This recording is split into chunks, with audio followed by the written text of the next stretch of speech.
मैं कृष्णकांत सिंघारी, अब देखते दिन भर की खास खबर। स्वामी विवेकानंद पहुंच मार्ग आरसीसी रोड पर उभरे बड़े बड़े गड्ढों से आवागमन होता है खतरों से भरा। युवक कांग्रेस के नेता ने की गड्ढों की भरपाई।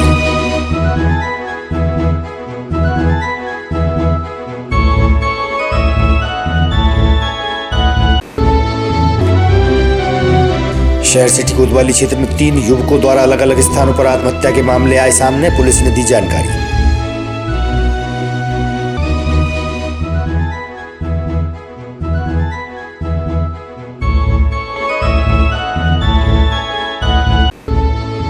और माधवगंज क्षेत्र की मेन रोड से नगर पालिका प्रशासन द्वारा हटाया गया दुकानों के सामने से अतिक्रमण। 60 फीट रोड हुआ 80 फीट।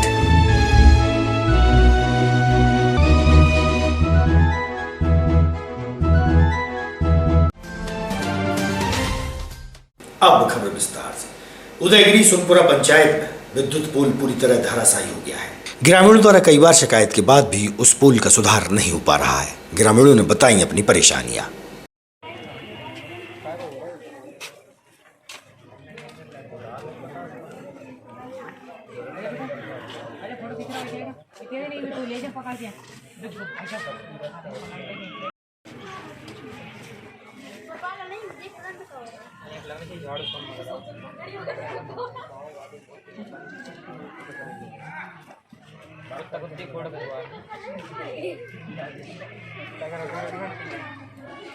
सिंह शिल्पकार। मैम जी कहाँ रहते हैं आप? ये सोनपुरा रहता हूँ। ये जो आप देख रहे हैं यहाँ पर एक विद्युत पोल है, विद्युत पोल से टूटने वाला है, मतलब ये से क्या दिक्कत हो रही होगी? नहीं देखिए, वो एक आंधी तूफान में टूटा था, उसको 2 महीने हो गए।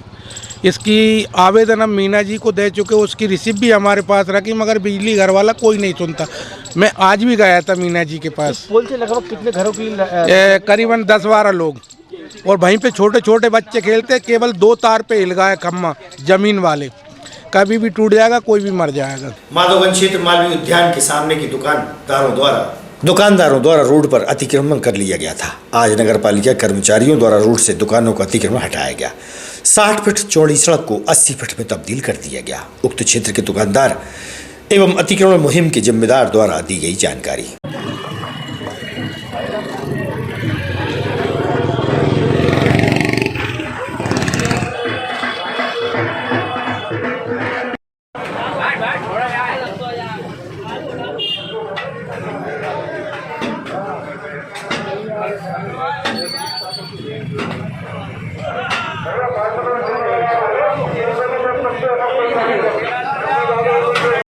कहाँ दुकान है आपकी? माधवगंज चौराहे पे। अभी जो अतिक्रमण हटाया जा रहा है इसके बारे में क्या कहेंगे? अतिक्रमण जो हटाया जा रहा है इसके बारे में क्या कहेंगे? सही हो रही है काम, सही हो रही है जो काम हो रहा है। अतिक्रमण क्या दिक्कत हो रही थी यहाँ पर? रोड जाम हो रहा था। हो रहा है और किन स्थितियों में हो रहा है? ये माधवगंज क्षेत्र है जो विदिशा का बहुत ही महत्वपूर्ण एरिया है। यहाँ पे सब्जी की दुकानें भी लगती हैं, आना जाना भी है, और लोगों का हर तरफ यहीं से लिंक है पूरे शहर की। लंबे समय से यहाँ बाल विहार अपने जो मालवीय उद्यान के पास जो दुकानें हैं उनके सामने जो व्यापारी हैं वो रोड पे सामान रखकर और व्यापार करते हैं, जिससे आने जाने वालों को काफ़ी परेशानी होती है। दुकानदारों से सहमति लेकर, सबसे सलाह लेकर सफाई कार्य प्रारंभ किया गया। सभी ने सहयोग किया है और तुरंत नाली सफाई का कार्य भी प्रारंभ कर दिया गया है। नाली का काम चल रहा है, सफाई हो रही है और सभी ने सहयोग किया है। सभी ने स्वेच्छा से समझाने पर यहाँ से अतिक्रमण हटाना शुरू कर दिया। रोड जो जहाँ पे दोनों तरफ 10-10 फुट का अतिक्रमण था, आज रोड कम से कम 60 फुट की यहाँ पर खुली है और आवागमन में पूरी सुविधा है यहाँ पर। मोहनगिरी में संचालित उप स्वास्थ्य केंद्र पर कार्यरत स्वास्थ्य विभाग की महिला कर्मचारियों के साथ क्षेत्रीय निवासी धर्मेंद्र द्वारा पैसा मांगने व दबाव बनाने की बात सामने आई है। पीड़ित स्वास्थ्य महिला कर्मचारियों ने अपनी बात मीडिया के समक्ष रखी और पुलिस में शिकायत भी कर दी गई है।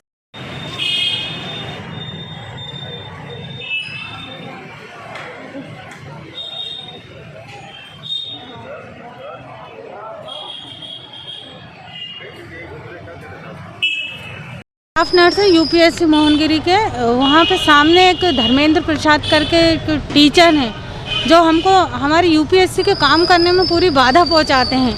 उनको पूरा स्टाफ चाहिए। जैसे हम दो सिस्टरें हैं तो एक सिस्टर की ड्यूटी यूपीएससी में लगा देते हैं और एक की महाराणा प्रताप कॉलेज लगा दी या गर्ल्स कॉलेज कहीं भी या अदर कहीं भी हमको भेज देते हैं। मोबाइल टीम में हम लोग काम करते हैं।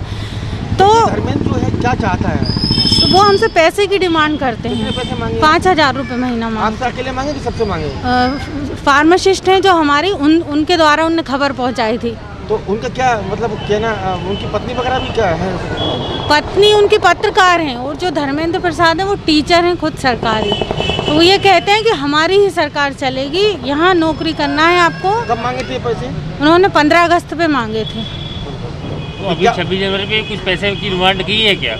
अभी तो नहीं करी 26 जनवरी के लिए, लेकिन ये जो पिछला जो 15 अगस्त निकल गया है उस पर 5,000 रुपये की डिमांड करी। अभी क्या दिक्कत हुई आपको? अभी सर वो गाली गलौज करते हैं, मरीजों को भड़काते हैं। जो मरीज अंदर दवाई लेने आते हैं उन्हें इशारा करके अपने घर में बुला लेते हैं और फिर पूछते हैं कि तुम्हें क्या दवाई दी, तो ये वाली क्यों नहीं दी, तो आँख का ड्रॉप क्यों नहीं दिया, तो पैर में लगाने की मलहम क्यों नहीं दी। सर मरीज को जो परेशानी है हम वैसी ही दवाई देंगे। पहले भी कोई शिकायत की है आपने? जी सर, पहले भी करी है। स्वामी विवेकानंद चौराहे से लेकर शासकीय गर्ल्स कॉलेज की आरसीसी रोड की जर्जर हालत होने के कारण आवागमन वाहन चालकों को घटना दुर्घटना का खतरा बराबर बना रहता है। काफी समय से उभरे गड्ढों की भरपाई सीमेंट गिट्टी से कांग्रेसी नेता विवेक ठाकुर द्वारा की गई। ट्रैक्टर ट्रॉली के माध्यम से सभी गड्ढों को सीमेंट और गिट्टी से भरा गया। आला नेता व अफसरों के वाहनों का आना जाना इसी गड्ढे वाली सड़क से होता है।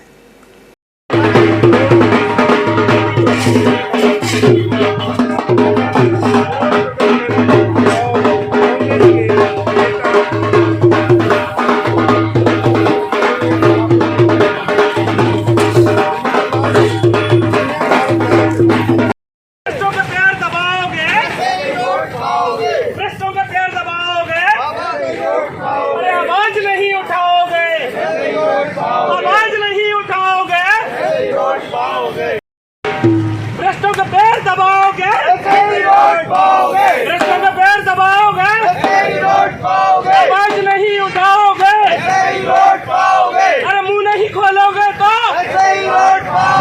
आवाज नहीं उठाओगे, अरे मुंह नहीं खोलोगे तो। कांग्रेस पार्टी जिंदाबाद, कांग्रेस पार्टी जिंदाबाद, कांग्रेस पार्टी जिंदाबाद, अरे भ्रष्टों का पैर दबाओगे,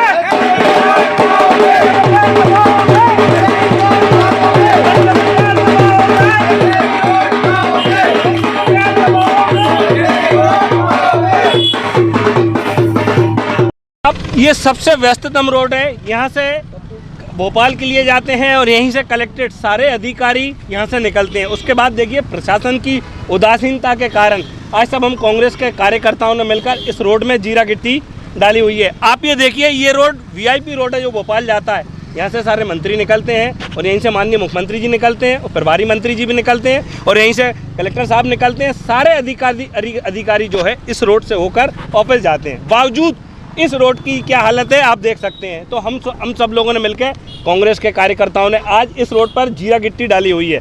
आप ये देखिए प्रशासन कितनी बड़ी अनदेखी कर रहा है कि रोज़ यहाँ से निकलता है, 365 दिन में से हज़ारों बार निकल रहे हैं, उसके बाद इन लोगों का कोई ध्यान नहीं है। इस तरफ पूरा शहर जो है गड्ढों में हो रहा है।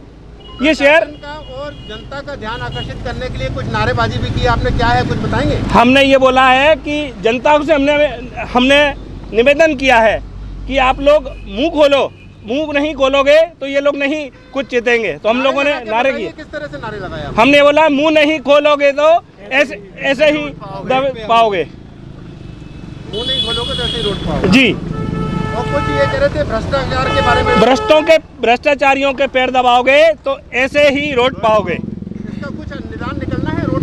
देखिए हम देखते हैं, अब देखते हैं कुछ 1 हफ्ते 10 दिन तक प्रशासन को इसकी तरफ कोई ध्यान देता है कि नहीं देता। नहीं तो 10 दिन बाद हम फिर से इस रोड पर एक आंदोलन करेंगे। चिंतामणि गणेश मंदिर पर वक्त व श्रद्धालु बड़ी संख्या में पहुंचे, जहां तिल के लड्डुओं का भोग श्री गणेश को लगाया गया। धर्मप्रेमी महिलाओं द्वारा पूजा पाठ कर श्री गणेश की उपासना की गई। मंदिर के पुजारी द्वारा जानकारी दी गई।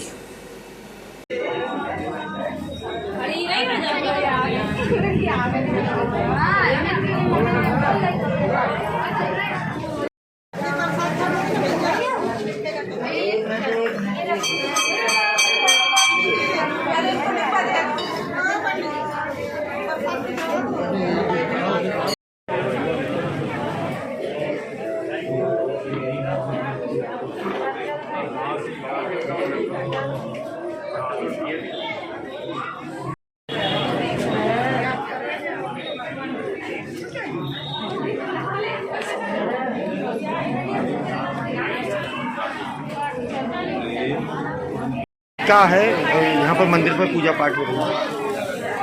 आज भैया माघ कृष्ण की चतुर्थी है। आज के दिन क्या होता है, भगवान गणेश जी को तिल के लड्डू बनाए जाते हैं और आज की कथा में ये आया है कि तिल के 10 लड्डू बनावे और 5 गणेश जी के आगे रखे, 5 जो है ब्राह्मण को दे और चंद्रोदय पे इस व्रत की पालना करे। इसमें क्या है कि चंद्रमा का आज का समय है 9:15 बजे का, तो इसीलिए दिन भर जो है व्यक्ति व्रत रह करके भगवान की आराधना करे, भगवान गणेश जी की पूजन करे, उनको लाल चंदन, लाल पुष्प, दूर्वा आदि चढ़ाए और संध्या काल में, रात्रि काल में जब चंद्रमा का उदय हो जाए तब उसकी चंद्रमा जी की पूजन करके और उनका अर्घ्य दे और फिर भोजन करे। ऐसा आज का विधान है। दूसरी बात, आज का चंद्रमा का समय है 9:15 बजे का। सभी को भक्तों में भगवान गणेश जी की कृपा बनी रहे, ऐसी तरह से प्रार्थना। तलैया मोहल्ला निवासी अजय सक्सेना रामलीला क्षेत्र में मृत अवस्था में मिला। मृतक के पास सुसाइड नोट भी मिला है। पुलिस द्वारा मामले को संज्ञान में ले लिया गया है। शनिवार को सिटी कोतवाली क्षेत्र में 3 युवकों द्वारा आत्महत्या के मामले सामने आए हैं। पुलिस द्वारा दी गई है जानकारी। ये आत्महत्याएं शहर के अलग अलग स्थानों पर की गई है।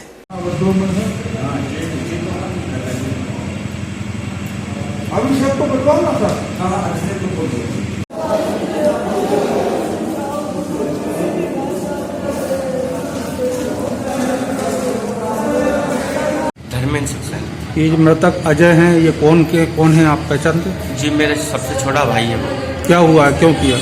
जी कुछ दिन पहले इसके खिलाफ एक लड़की ने कंप्लेंट लगवाई थी, फिर वो उसने वापस ले ली थी कि हम कोई कार्रवाई नहीं चाहते हैं।